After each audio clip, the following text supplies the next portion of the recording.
Hello everyone, welcome to Curiosity the Science Show for the month of August 2023. This is episode number 46. As usual, why August? The name of August. So, this is actually about another person just like July. July is named after Julius Caesar.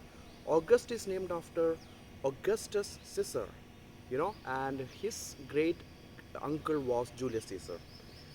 Very interesting, isn't it? And he was the first uh, emperor of Rome, and basically he founded the Roman Empire at the turn of BC to AD. When the Jesus Christ was born.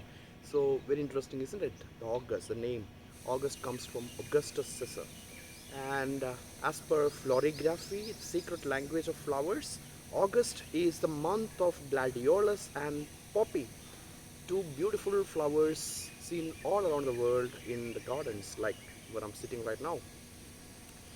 Okay, so first of all, the month's science news. So the defining moment of the last month here in India had been Chandrayaan's launch. The Chandrayaan 3 has been successfully launched by Indian Space Research Organization ISRO.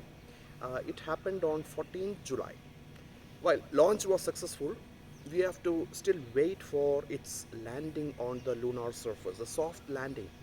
So remember last time Chandrayaan 2 had been not successful because the launch was absolutely fine, but the docking or the landing on the lunar surface was not soft. It just crash landed and we lost communication. Hopefully this time it will not happen.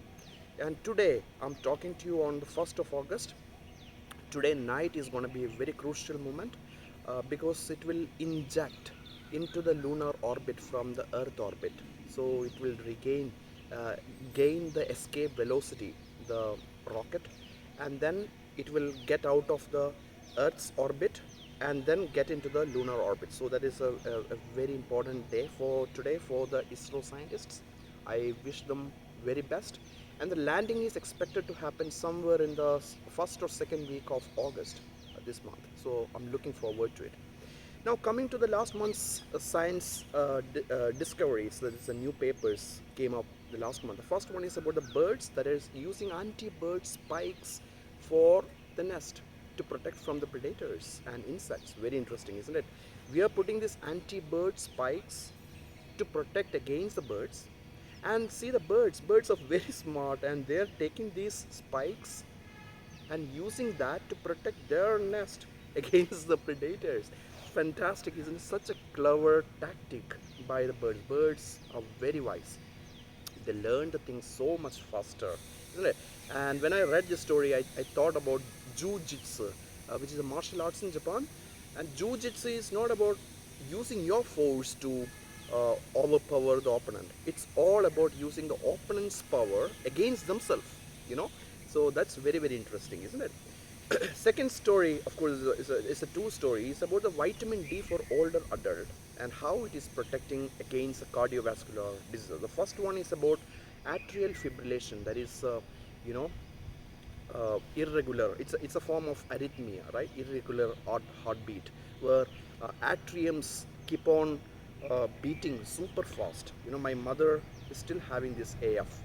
So AF risk can be substantially reduced if you take the vitamin D supplement. Very interesting, right?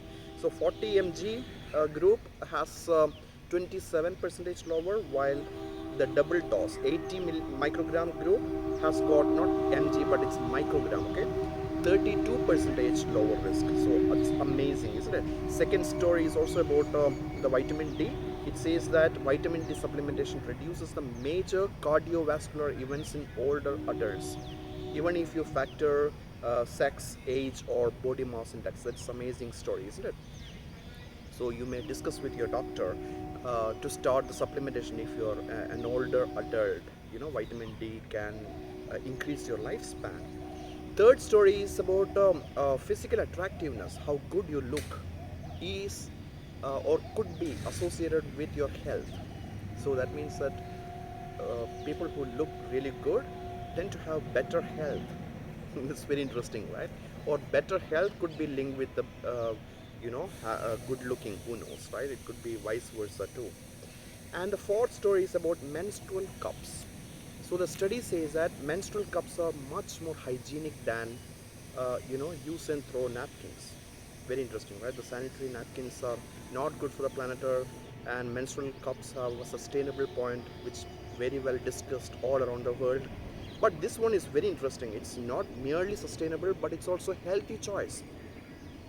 So it prevents vaginal infection, improve the vaginal health. You see, the teenage girls who were given the menstrual cups were less likely to acquire certain types of infections and more likely to have healthy vaginal microbiome. That is a fantastic study. I'm really happy about this one.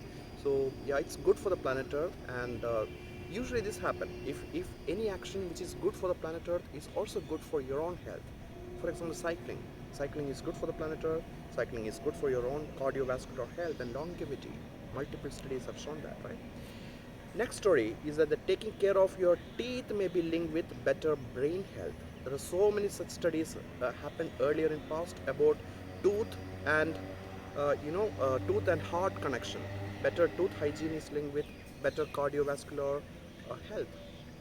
And this study is about uh, brain health, especially with Alzheimer's and dementia risk. If you take good care of your teeth, usually I floss in the night and then I brush 2 times a day. So I have an electric toothbrush. So you may consider that too. It is a lot of studies that shows that electric toothbrush have substantially reduces the risk of developing plaque. You know, and by the way, this is an association study. It's a correlation study. Remember, the key mantra of statistics is correlation does not prove or mean causation. So beware of statistical confounding. It could be just that the people who take care of their teeth also have so many other healthy life options, life choices, healthy life practices, habits that is linked with better mental health as well as heart health. We have to wait and see, right? Now, sixth story is that a new research shows sleep is more important than physical activity for mental health. Very interesting. Of course, sleep and physical activity both are important, but sleep has a lot more to do for your mental well-being. That is, this new study says about the older adult. You see, 6 hours. If you sleep less than 6 hours, consider interventions. There are so many medical interventions now available to ensure a good night's sleep. You know. Now, seventh story is that the children who start reading for pleasure early had better academics and mental health. That's very interesting. Reading is not just to pass the competitive exam, no, not the coaching culture. You see here, local bookstall, if I go and check out, it's very disappointing to see that most of the books are for bank coaching or IAS preparation, UPSC preparation, right? So and so, NEET and JE, right? How about books for pleasure? For example, story books or non-fiction, which is not linked with your academics. So reading that by the children is linked with better mental health as well as for the better health in general. You see, that's very, very interesting, and also academics in general, right? And eighth story is the fewer teens now perceive themselves as overweight. That's very, very interesting. This study, this is a large sample study, 7,45,000 adolescents. You see, fat shaming is, of course, is bad. At the same time, rationalizing being obese is also bad. You see, there is nothing to be proud of being overweight or fat. You see, you have to reflect upon yourself. That is most important, right? So normalization of obesity, I think that is the main reason why fewer teenage people are now perceive themselves as, you know, as overweight, right? So ninth story is that new research shows a man's cardio fitness lowers inflammation, reduces abdominal fat, and improves blood sugar levels, all of which can contribute to the cancer risk. So cardiovascular health, only way to increase this one, I mean the most obvious way to increase the cardiovascular health is to do the cardio exercise. That is, any exercise that raises your heartbeat. For example, climbing stairs or going on a brisk walk or run if you can, or going for the cycling. All these activities, or swimming too, So any activity that raises heartbeat is a cardiovascular exercise that is linked with better overall health indices. So it's very interesting. 10th story, Regular physical exercise such as resistance training can prevent Alzheimer's disease. 20 minutes of brisk walk per day can reduce the depression risk. That is what the new research says. Of course, there are two studies. You see, the regular exercise with Alzheimer's risk and 20 minutes brisk walk with the dementia risk. Very interesting. Two studies, both says the importance of highlights the importance of exercise. 11th story is something like one of the best book which I have ever read. One of my favorite book is the Viktor Frankl's Man's Search for Meaning. The book is all about finding a purpose in your life. And this particular study is that a sense of purpose in life, whether it is high-minded quest to make the difference or simple hobby with personal meaning, can offer potent protection against loneliness. If you happen to be older adult and living alone, having a purpose can beat the loneliness. That is what the study says. So the purpose could be, you know having a nice hobby or reading or whatever. So having something to look forward to, planning for a trip, all these can substantially reduce the impact of the loneliness on the health. 12th story. Researchers determined the person's biological sex can be confirmed by the hand order with extreme accuracy. So this is very useful for forensics. If the DNA or tissue samples are not there, you know, all you have is just a cloth sample to know is the cloth belongs to a man or a woman. So they developed a very interesting machine that can smell it. Fantastic, isn't it? With extreme accuracy, it can say that is that T-shirt belongs to a man or woman just by smelling it. Can you believe it? Whatever that biomarkers, aromatic hydrocarbons, which is being present in the T-shirt, is being analyzed by this machine, the sensor. Great stuff, isn't it? 13th story. The study finds social media use may be unrelated to the future anxiety and depressive symptoms in youth. So this is a large sample study in the Norway. It's a Norwegian cohort from 10, 12, 14 and 16 years, and they followed in time. Those who use a lot of social media, do they develop depression later? They found no such association. Very interesting. So many the stories and essays and articles in popular media, you can see that in internet is full of them, that social media is linked with depression. This study falsifies that claim. Exciting, isn't it? 14th story is the more green spaces are linked to the slower biological aging. Green space like this, exposed to the green space, friends, that can slow down the aging. That is what this new study says. 15th study is actually 15 stories. It's a combination of three studies, all about politics, especially in American context. So the first story is that conservatives are more likely to complain in everyday service context due to their higher sense of entitlement. The study confirms that conservatives feel entitled quite often, and that is the reason why they keep on complaining of the social context. For example, nursing care, or or customer service when you make a call. So that is very, very interesting. And now second story is also something to do with the conservative liberal you know bias. So conservatives are bombarded with Facebook misinformation far more than liberals. The studies, especially about 2020 election, but this is could be general as well, and this could be a general pattern all around the world too, though the study is about America. So that means the conservatives are more exposed and more bombarded with fake news and misinformation. Very interesting, isn't it? So yeah, so I recently, I mean yesterday, I was listening to a podcast which is a TED Talks. It's about a guy who made a fake news deliberately to see how the fake news, or this conspiracy theory spread. So the one he made is birds are not real. Check it out. It's a very interesting podcast. So birds, he made a claim that birds are actually the spies by the NIA and the intelligence bureaus around the world, and these are nothing but drones. And the pigeons, do you know why pigeons are sitting on the high power lines? To recharge their batteries. How outrageous claim. And then he simply spread to see how it is being spread, and You see, more than a million likes and a million subscribers or whatnot. Any nonsense can easily be spread. But if you speak the truth, if you speak the science, not many people watch the programs like the Curiosity. I've seen that the viewers hardly cross 500. I hope things will change in future though. Okay. Right. Now 16 story is about manifestation. So manifestation is positive self-talk. Like for example, if I visualize that I'm gonna be rich, I will magically become rich. How nonsense it is, isn't it? It's a form of a pseudoscience. You might remember in this channel, I've released one video is about the books which I really love and recommend. So one of the book which I really hate is Secret by Rhonda Byrne.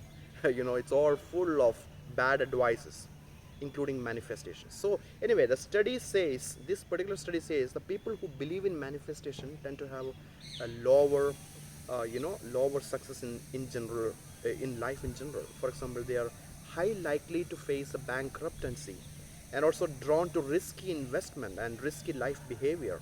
So if you happen to believe in the manifestation, positive self-talk and positive visualization, rethink yourself. 17 story. The study finds that perfectionism in young people is related with anxiety, depression, and OCD. That is obstructive, compulsive disorder. Right. So perfectionism is a killjoy. So never aim to be perfect. Any action that you do, 80% is well enough, and learn when to stop.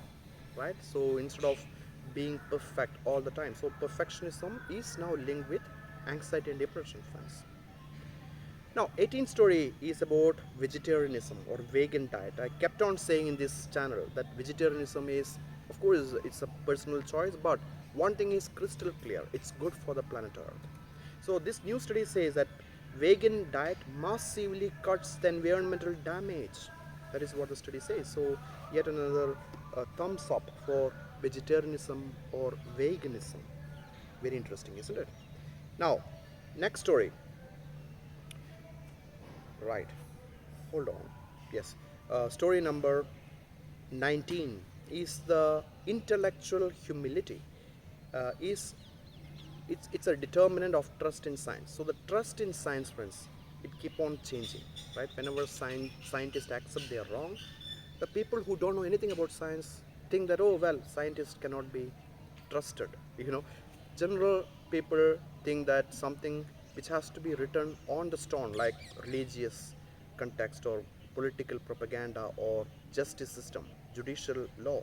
So only those things can be trusted, that can never be changed. But science is not like that. Science keep on changing, but that will backfire on the trust in science. So, well, the new study says that trust in science is correlated with intellectual humility. Intellectual humility is that acceptance that you might be wrong, you know, open to new forms of wisdom, rethinking, unlearning. These are the intellectual humility is all about. So, this is very, very interesting, right? This association. 20th story is that the fungi that break down hardwood trees in deep forest can also do the same thing with the plastic. Fantastic, right?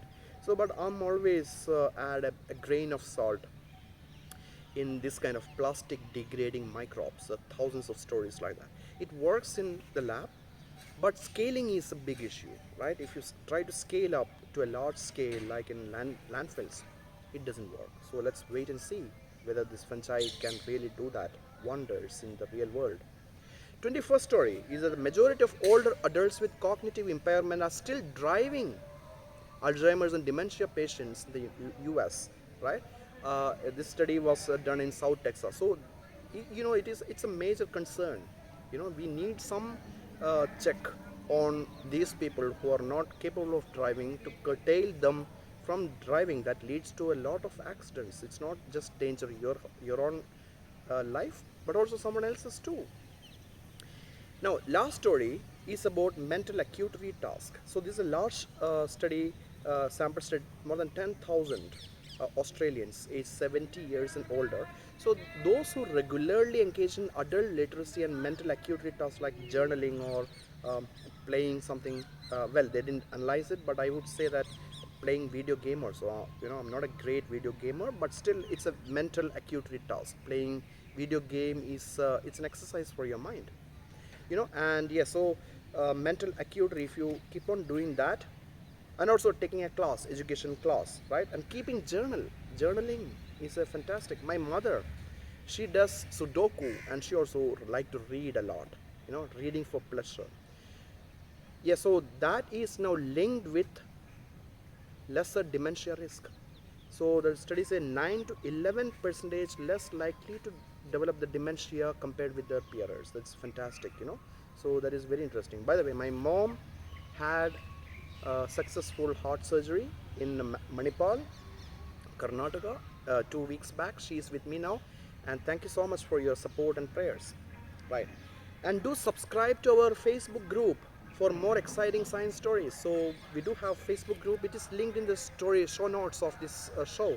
Check it out, okay? And do part of our Facebook group. We have more than 6,000 members, and of course the Young Academy is having more than 20,000 members. It's still growing. It's completely free academy. Anybody can be a member of our academy. Next part of the show is about observances. The first today is start of the week-long celebration of breastfeeding. World Breastfeeding Week.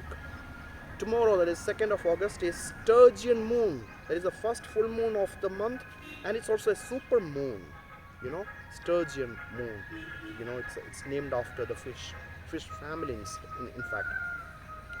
Third is Moon Saturn conjunction, while 8th is Moon Jupiter conjunction. 9th is Indigenous Peoples Day. And somewhere in the second week of August, which I told you, that is which I'm looking forward to for Chandrayaan 3's landing, soft landing on the moon. Okay, the lunar south pole. Looking forward to it. 12th is the International Youth Day. And of course, 11th, just a day before, is the Perseids meteor shower peak. 17th is SpaceX launching the astronaut. The 4 astronauts are going to the International Space Station. It's a manned space mission, big thing, and it's completely done by a private enterprise, by SpaceX. You see, so it's by the Crew Dragon spacecraft, 4 astronauts to International Space Station. Looking forward to it, and my best wishes to that.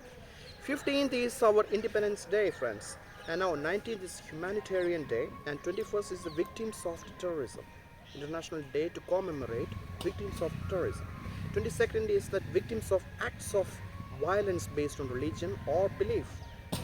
23rd is the Slave Trade and Abolition Day, and 26th is another launch which is now anticipated. ISRO is launching PSLV with Aditya L1 for studying Sun. By the way, it's not going to the Sun, it's going to the Lagrange Orbit 1. It's the same place where our James Webb Space telescope is in L2. That is in L2, but this one is into L1 orbit. It's actually orbiting the Earth only, but it's about studying the moon. By the way, last month we also saw, that is actually day before yesterday, we saw PSLV's launch with the 7 satellite, Singaporean satellite, successfully put on the orbit. Very interesting move. Great success story of ISRO. I wish them the very best for the soft launching. 29th is the day against nuclear tests, and 30th is the it's another blue moon. It's a blue moon. The blue moon means the second full moon of the month. Calendar month is called blue moon, and this one is another super moon. So we now have 2 super moon in August, the month of super moon. Fantastic, isn't it? Moon Saturn conjunction is also on the same day. Coming last section of the curiosity is about opportunities. BIRAC Biotechnology Ignition Grant Scheme is still open. The deadline is 16th August. Entries for India International Science Festival 2024, that is gonna held between 20th and 21st January in Mysore, Pune, 2024, right? Is open now. The deadline is 31st August. Marie Curie postdoc fellowship, again the call is open. 30th September is the deadline. And India Australia student exchange program, 13th October is the deadline. And several JRF and project assistant calls are open. I keep kept on sharing these things as and when these are out in my Facebook group as well as in the Google group. So be part of our Google group too. And for the uninformed, my both the books are available, and if you order through the link shown in the show notes, you will be getting discount. The first book is the life skills about critical thinking and soft skills. You know, magnum opus. I took almost a year for writing that book. And the second one is a textbook of biostatistics and mathematical biology published by Pearson. Both are available. Okay, and do subscribe to the Young Academy of India. The this Facebook group, and I hope you are going to have a fantastic August. Looking forward to another show in September, 2023. Till then, take care of yourself, and if you can, someone else too. Bye.